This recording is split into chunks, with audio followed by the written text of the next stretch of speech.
And there you have it.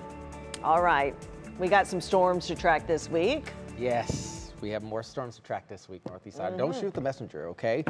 We will all be tracking it together. We continue with that storm threat again for tomorrow, although it is going to be a little bit lessened than what we were dealing with today. Thank goodness, though, we did not have to deal with any sort of really strong active weather for Northeast Ohio. However, it wasn't that far away. It was still over near the Toledo region and even Indiana. If you scroll through social media, they got some really gnarly storms this evening. So we're still watching this frontal boundary to come through. We're still watching also another line just to the west of us right now. It will begin moving through the Erie, Huron, and also Richland County areas over the next, let's say maybe next 45 minutes to an hour. And then here, even in the Cleveland metro, we're still going to be expecting some rumbles likely over the next couple hours as well. As we hone in a little bit tighter, just mainly cloud cover across the area right now, low 70s here along the lakeside region, even some wind still coming in from the south because the frontal boundary still hasn't arrived yet. We have calmer winds along the lakeside region, south wind prevalent all across the region.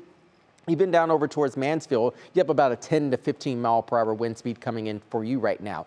Dew point temperature still like a soupy mess out there. We talked about green pea soup over there with Adia and J-Till and that Verify, and we got a lot of green soupy mess that's happening here. Tropical like air mass has been amplified across Northeast Ohio. So this is sort of like the remnant air that you will likely have along the Gulf Coast, making it all the way to the northern border.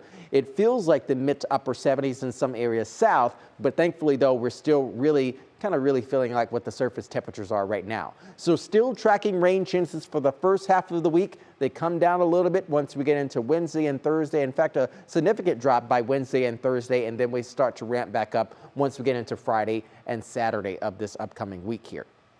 National Design Mart forecast. Let's put everything in perspective for you here. There's those rumbles coming in over the next couple hours or so. We kind of dry things out a little bit in terms of things that are falling, but we still expecting some more scattered showers, even thunderstorms for the first half of our Monday.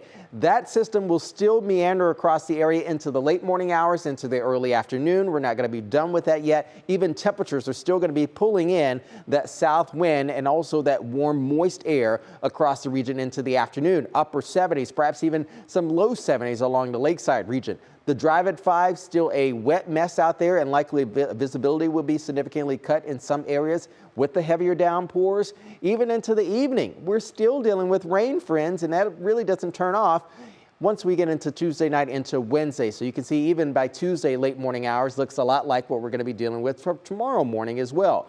Throughout the afternoon, there's another frontal boundary moving through. By Tuesday, the drive at 5. Then we start to get that really push of colder air moving in. Colder, and I use that loosely. We're likely going to have some low 50s across the areas and maybe even some mid 50s in other areas here. But the rainfall will be lapping up here. Once we get into Tuesday night, you can see where some of the ranges are, anywhere from perhaps 3/10 of an inch up to maybe a ½ inch, and likely getting about 6/10 of an inch. I saw you down there, Dover.